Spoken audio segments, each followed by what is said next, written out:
My name is Elise Martin, and I live in the small, mist-wrapped town of Willow Ridge, nestled between the northern hills and thick cedar forests. I'm 41 years old, a single mother, and the quiet days I've carved out with my 10-year-old daughter, Lyra, are my greatest treasure. We live in a modest, ivy-covered cottage at the edge of town, where the woods hum with bird song, and the air always smells of pine and rain. Our life is simple. I run a small bookshop called the Owl's Lantern on Bellamy Street. It's tucked between a flower shop and a tea house, and its walls are lined with second-hand novels, old poetry collections, and framed literary quotes. Locals stop in more for conversation than for commerce, and that's just how I like it. Every morning, Lyra walks to school with a worn leather backpack and a thermos of cinnamon tea.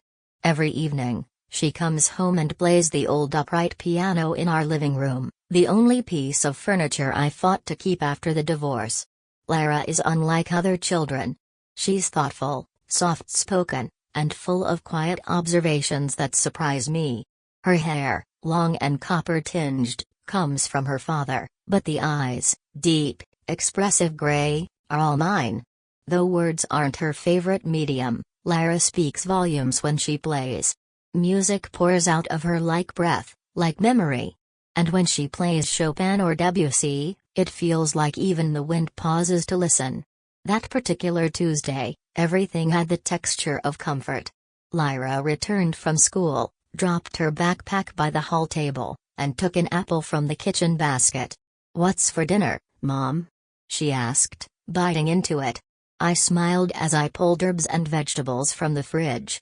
"How about lentil stew with rosemary bread? It's your favorite."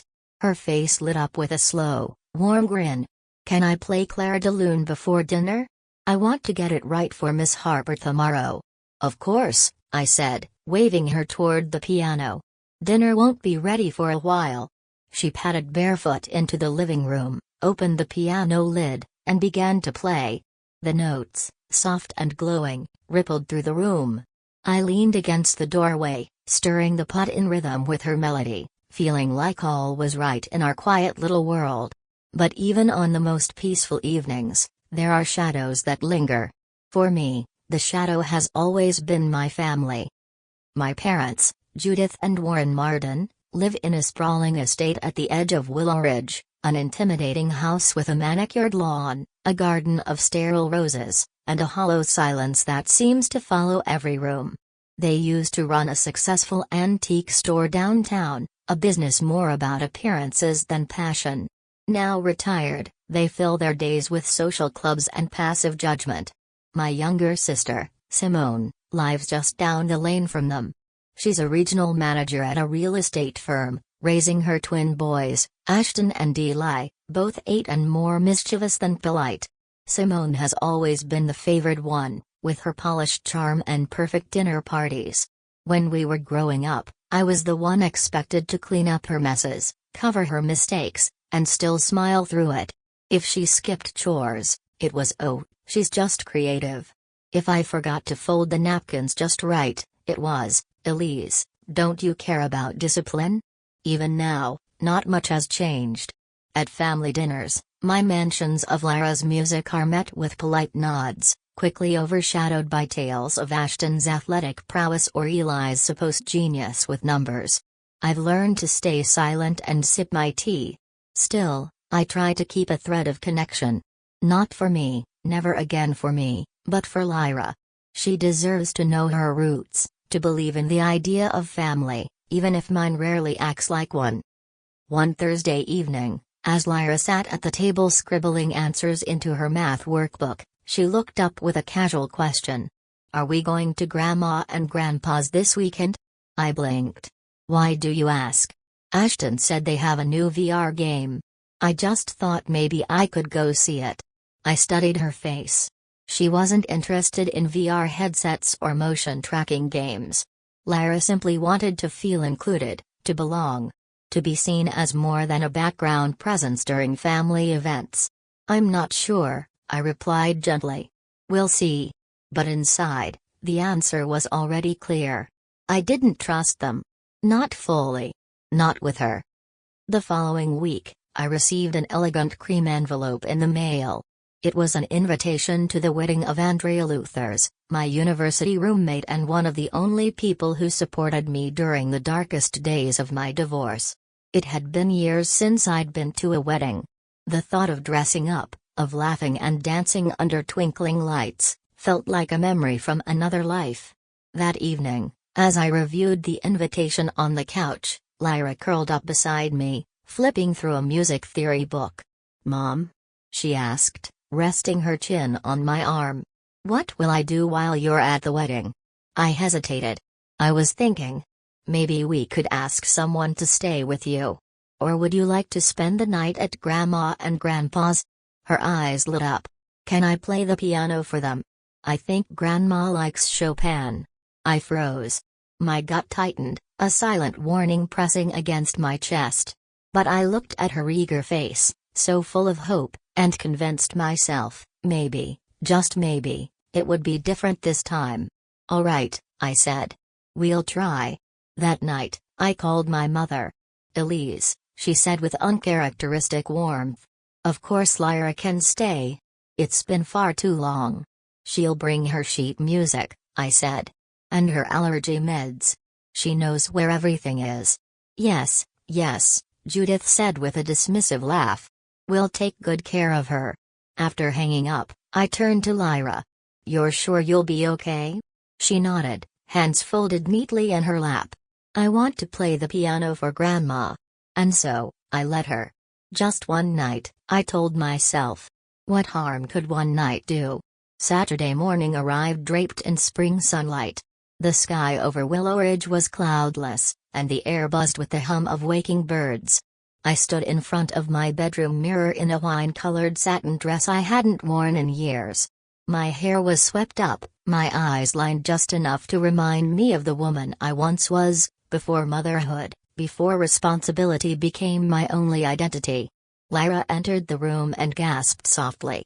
"You look like a fairy queen," she whispered, eyes wide. I chuckled, smoothing her hair. "You're too kind." She held up her backpack proudly, already packed the night before. "I've got my music books, my meds, and my lucky socks." "Perfect," I said. I crouched in front of her and held her face gently in my hands. "Remember, if anything makes you uncomfortable, you can call me right away. You know that, right?" She nodded seriously. "I'm just going to play piano and show Grandma my new piece. I think she'll like it this time." I didn't respond. I just kissed her forehead. As we pulled into my parents' long driveway, a feeling I hadn't felt in years returned, nostalgia coated in dread. The house loomed ahead, trimmed hedges, a perfect white fence, and the echo of discipline in every brick. My mother, Judith, opened the front door, her smile polished and wide. "Lyra, darling. Come in, come in." She greeted me with a glance that was just warm enough to look good in pictures. "Elise, that dress suits you. Going somewhere important?" I handed Lyra's bag over, my fingers twitching slightly. "Her medication is in the front pocket. Her asthma's under control, but she knows how to use her inhaler. She's mildly allergic to tree nuts, don't let her eat anything suspicious." Yes, she waved me off. "We've raised children, remember?" I bit the inside of my cheek and looked down at Lyra. "Be good, my love. Play beautifully." "I will," she whispered. The wedding was beautiful. Twinkling fairy lights adorned the vineyard archways, and soft jazz spilled from the speakers.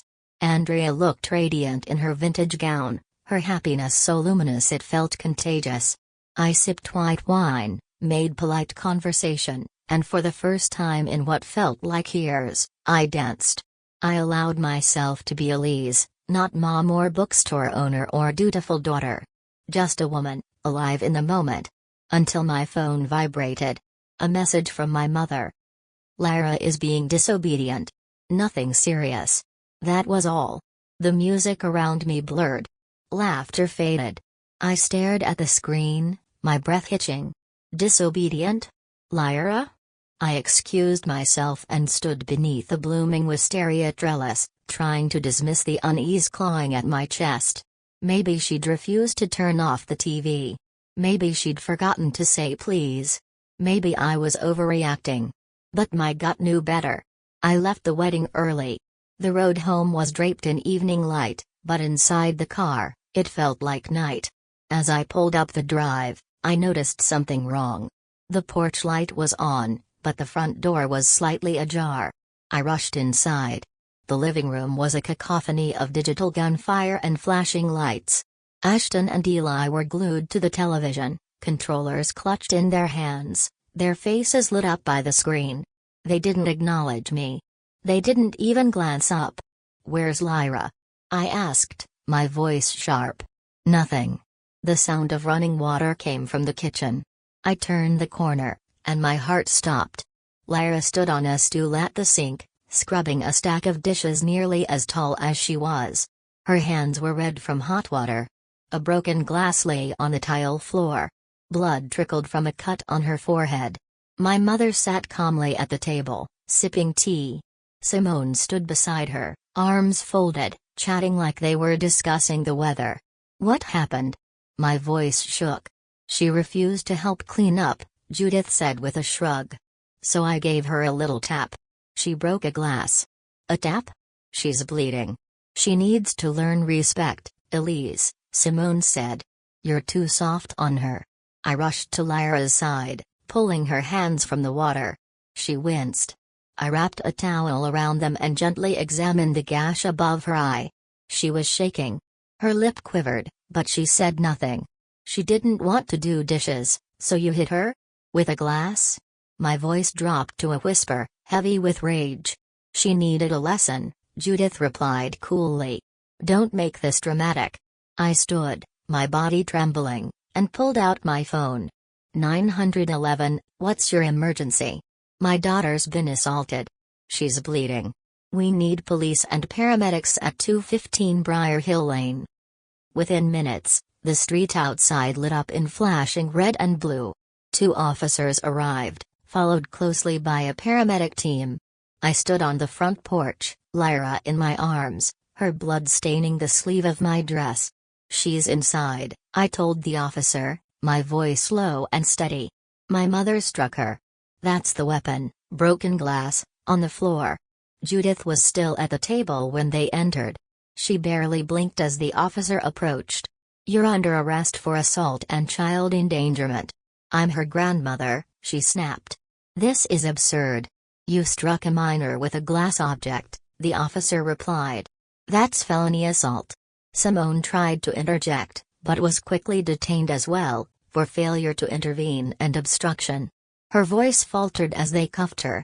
Lyra was examined on the spot, then placed on a stretcher. "The cut is clean," the medic told me. "But we'll need stitches. We'd like to keep her overnight for observation." I nodded, my hands still shaking. "I'm going with her." As the ambulance doors closed, I looked back one last time at the house where I once believed I could build bridges. I saw it now not as a home, but as a place where love had been replaced by control. And my daughter would never be part of that again. The hospital room was cold, its walls pale, its air sterile, and its silence uncomfortably thick. Lyra lay in the bed, her forehead bandaged, her small hand gripping mine tightly. A cartoon played softly on the mounted screen, but her eyes weren't watching. They stared blankly, lost in thoughts too big for a 10-year-old. She still hadn't cried. Even when the doctor cleaned the wound and stitched it with gentle hands and soft reassurances, Lyra remained quiet, so heartbreakingly quiet that I wished for a scream, a sob, something to show me she hadn't retreated too far inward. "She's stable," the doctor said. "No signs of concussion. But the trauma is obvious. It would be best to keep her overnight for monitoring and begin a paper trail. These kinds of incidents must be reported." I nodded, numb, as I signed the paperwork. The doctor left, and the door clicked shut behind her. I turned back to Lyra and brushed a strand of her hair off her cheek. "You didn't do anything wrong," I said softly. "Not one thing." Her voice was small, brittle. "I just didn't want to wash the dishes. I wanted to practice the new piece. For you. I know, my love." And it's okay. No one, should ever make you feel unsafe for saying no. She finally looked at me, her eyes red and heavy. Are we going back there? I shook my head, firm. Never. That night, as Lyra slept curled up in the hospital bed, her breath even and her hands tucked under her cheek, I sat in the hardback chair beside her and pulled out my phone.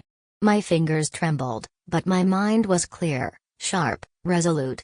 For the first time in years, I felt something solid under my feet.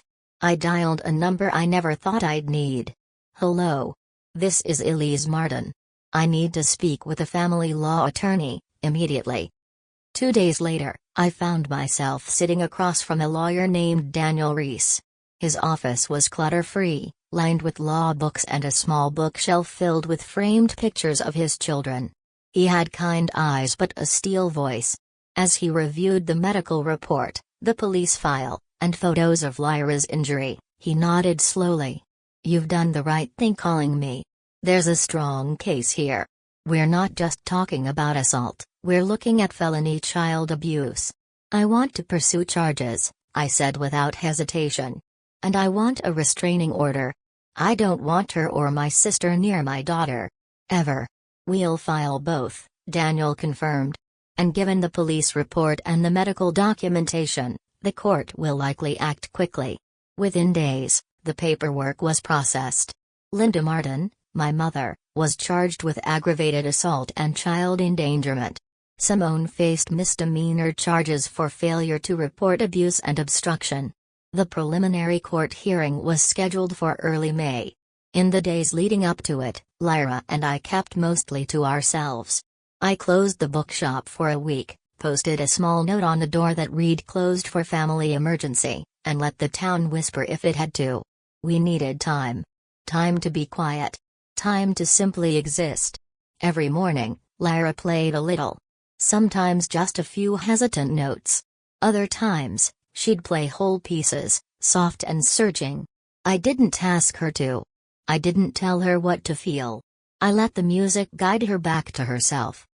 The day of the hearing arrived gray and wet, rain streaking the windows of the county courthouse. Lyra clutched my hand as we sat in the front row. Her hair was pulled back in a simple braid, and she wore the soft lavender dress she'd chosen herself. In the defendant's box, my mother sat in a beige jumpsuit, her hands folded in her lap. She didn't look at us. Simone sat behind her, pale and tense. The courtroom was still as the prosecutor laid out the case. Photos of Lyra's injury were displayed on a screen. The ER doctor testified about the cut, the blood loss, the trauma indicators. The 911 recording played, my voice calm and furious as I reported what had happened. The officer described the scene. The glass on the floor. The casual way my mother had sipped her tea as if nothing had happened. It was surreal, watching the truth unfold in a space so quiet it could barely contain it. When the verdict came, it was swift. Judith Martin is hereby sentenced to 5 years in state prison for aggravated child abuse, with parole eligibility after 1 year, contingent on psychological evaluation and zero contact with the victim. Simone was sentenced to 6 months of court-mandated community service and parental education, plus 1 year of supervised family contact. I didn't feel victorious. But I felt something I hadn't felt in years. Safe. Afterward, I didn't take my father's calls. He left voicemails, quiet, confused, sometimes tearful. I wasn't ready to hear him. Maybe I never would be. The people who watched the harm but did nothing weren't innocent just because they didn't strike the blow. Lyra and I spent our days rebuilding the rhythm of our life. Cooking. Reading. Practicing piano. We planted sunflowers in the backyard and named the chipmunk that visited the porch steps every morning. Her laughter returned slowly, like sunlight creeping over the horizon. And her music, it grew stronger, bolder, like her voice was returning through her fingers. One night, after dinner, as we cleaned the table together, Lyra looked up at me. "Mom. Am I ever going to see Grandma again?" I dried a dish and knelt beside her. "Only if you want to. That's your choice now." She nodded slowly, processing that. Then she smiled faintly. Okay.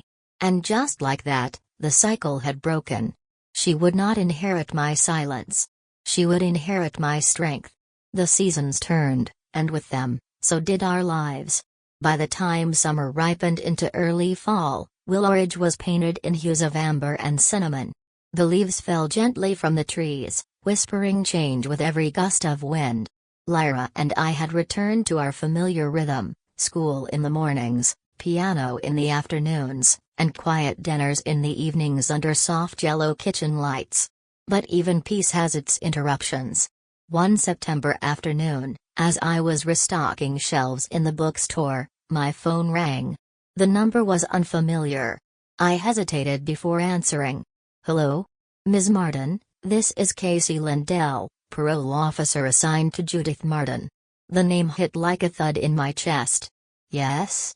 I'm calling to inform you that Judith has been approved for early parole after serving 1 year of her sentence. Due to age, model behavior, and completion of all mandated programs, she's being released under strict supervision. I closed my eyes. Of course. She has requested a monitored, voluntary meeting with Lyra. I must emphasize, this will only occur with your and Lyra's full consent. There was a long silence on my end. Thank you for informing me, I said at last. I'll speak to my daughter. That night, after dinner, I sat with Lyra on the couch as she sorted through her music books. The fireplace crackled, and the scent of cinnamon from her tea lingered in the air. Sweetheart, I began gently, Grandma has been released. She wants to see you. But only if you want to. You don't have to decide right away. Lyra looked up from her books, her expression unreadable. Then she said something that surprised me. I want to hear what she has to say. My eyebrows rose. Are you sure? She nodded once. I don't know if I'll forgive her. But I want to look her in the eyes when she talks. Just to see if she means it. In that moment, I saw how far my daughter had come. Not just in healing, but in strength. She didn't want closure. She wanted truth. The visit was scheduled for the following Saturday. Robert, my father, was the first to arrive. He looked older than I remembered. Thinner, too, walking with a cane. The years and guilt had clearly taken a toll. He stood on the porch awkwardly, shifting his weight as if unsure whether he'd be invited in. I'm here for Lyra, he said quietly. I know, I replied, stepping aside. She's inside. A few minutes later, a dark sedan pulled into the driveway. Judith stepped out slowly, flanked by her parole officer who remained by the car, watching silently. My mother looked smaller. Her once perfectly styled silver hair was limp, her clothes plain and unadorned. There was no jewelry, no perfume, no practiced smile. Just a tired face etched with lines that ran deeper than age. When she entered, her eyes searched the room until they landed on Lyra. Lyra stood near the piano, her arms at her sides. She didn't smile. Didn't flinch. Just waited. Judith took a careful breath. Lyra, she began, her voice shaky. I came because I owe you an apology. One I've spent a year rehearsing, but I still don't know if I'll say it right. She stepped forward slowly, then stopped a few feet away. I hurt you, she continued. I hurt you in a way no child should be hurt. I was angry. Controlling. Thoughtless. And worse, I believed that what I was doing was discipline, when really, it was punishment born from pride. I failed you. I failed your mother. Her voice cracked. I'm so sorry. Silence stretched across the room like a taut string. Then, Lyra, her voice quiet but clear, asked, why did you treat me like I didn't matter? Judith's lips trembled. Because I confused obedience with love. Because I thought silence meant respect. And because I had spent so long ignoring my own cruelty that it became easy to ignore yours. Robert stepped closer then, clearing his throat. We failed you, both of you, he said, glancing at me. We let old ideas and favoritism become our parenting. I stood by when I should have stood up. I looked at Lyra. Her face was still unreadable. Then, Without a word, she walked over to the piano, sat down, and began to play. The notes were soft at first, Nocturne in E-flat major, one of her favorites. The same piece she had once hoped to share with her grandmother before that awful night. She played it all the way through. When the final note faded, she looked up. "Thank you for the apology," she said. "I'm not ready to forgive. But I believe you meant it." Then she turned to me. "Is it okay if they come to my recital next week?" I blinked, surprised, but nodded. "Only if you want them there." "I do," she said quietly. The recital hall buzzed with energy the following Saturday. Parents milled about, students paced nervously, and instructors offered last-minute encouragement. Lyra sat backstage, her fingers twitching over her lap, the way they always did when she was nervous. I knelt beside her. "You okay?" She smiled. "Yeah. I think I'm ready." I glanced out into the crowd. Robert was seated in the second row, his cane resting against his knee. Judith sat beside him, her posture straight but soft. For once, she wasn't whispering corrections or fidgeting with her scarf. She was just watching. When Lyra took the stage, her posture shifted, shoulders back, eyes forward, fingers poised. She played Clair de Lune. Every note shimmered. The hall fell into stillness, as though the entire room was holding its breath. And when the last chord faded into silence, the applause didn't come instantly. It came as a swell, gentle, then rising like a wave. I looked over and saw Judith quietly wiping her eyes. Robert placed a hand on her arm, and for the first time, neither of them looked like ghosts from the past. They looked like people trying to change. Afterward, as we stepped outside into the warm breeze, Lyra walked up to her grandparents. "I'm glad you came," she said. "Thank you for listening." Judith looked at her granddaughter with reverence, not possession. "You're remarkable, Lyra. You always were." And Lyra, with more grace than I could have ever taught, replied, "I know." Spring returned to Willoridge with a kind of quiet promise. The dogwoods bloomed outside our window, and the scent of fresh grass drifted in through the screen door. Lyra was 12 now, still thoughtful, still gentle, but steadier in her steps. Her music had evolved, too. It no longer hid in the corners of the house like a whisper, it filled the rooms like a declaration. That morning, we set up a table in our backyard beneath the blooming cherry tree. A pale blue cloth flapped in the breeze, and mismatched chairs surrounded it. On the table, a small cake, a few plates of finger food, a vase of fresh peonies, and, in the center, a framed certificate from the Willoridge Youth Music Competition. Lyra had placed second. Not because she wasn't brilliant, but because she chose a piece that was deeply emotional, not flashy. It felt right, she'd told me. I didn't want to impress them. I wanted to move them. And she had. The judges had called her a pianist with soul well beyond her years. One of them even recommended her to the Regional Music Conservatory for advanced training. As the guests arrived, her music teacher, a few friends from school, and some neighbors, I stepped back to watch the little world we had built. And how it had grown. Robert arrived first, moving slowly but without his cane this time. He smiled at me, not the old forced smile, but a quiet, respectful one. We didn't speak much during these visits anymore. We didn't need to. He helped where he could, and he never overstepped. That was enough. Then came Judith. She moved more gently now, dressed simply, her hands clasped in front of her. She no longer commented on appearances or tried to orchestrate events. She listened. She offered help when asked. And most importantly, she never assumed a place that wasn't given to her. She walked up to Lyra and handed her a small box. "I know you don't like jewelry," she said, "but I thought maybe this could be different." Inside was a music note pendant, delicate, silver, with Lyra's initials engraved on the back. Lyra smiled, surprised, and said, "Thank you." A few moments later, Simone arrived with Ashton and Eli.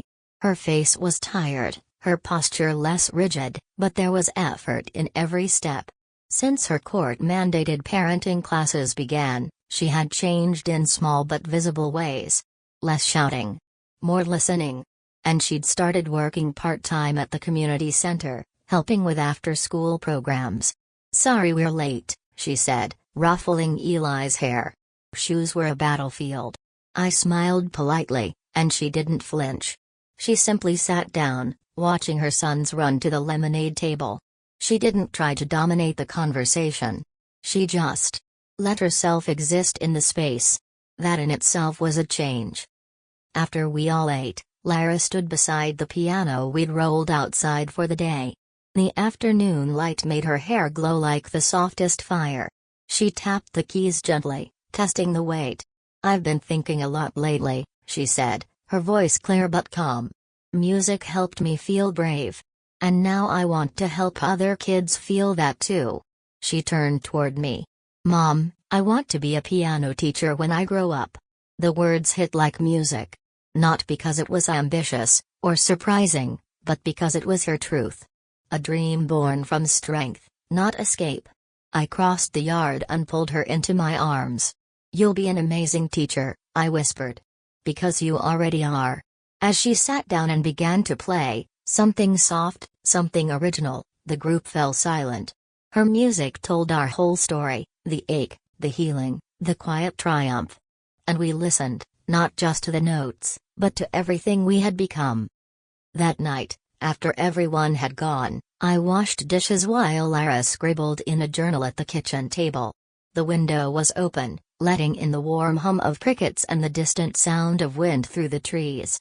"Mom?" she said suddenly, not looking up. "Yes, sweetheart? Do you think people can really change?" I turned off the water and dried my hands. "Some can. If they want to. If they work at it." She nodded slowly. "I think Grandma's trying." "I think so too." She looked thoughtful, then smiled faintly. "But I also think you don't have to let someone back in to forgive them." I blinked, then smiled. "That's something I wish I'd known at your age." "I know," she said. "But I'm learning."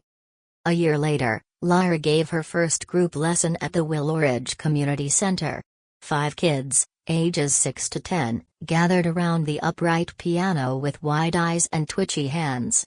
She introduced herself, taught them how to sit with proper posture, and then said something I'll never forget. "Piano isn't about being perfect. It's about being honest. Let it sound like how you feel." I sat at the back, tears prickling my eyes. This wasn't just music. This was legacy. Not the kind passed down by blood, or money, or hollow family names, but one forged through truth, compassion, and resilience. Our lives weren't perfect. Judith never asked to move in. She respected the space between us, and I respected her effort to remain involved without stepping backward.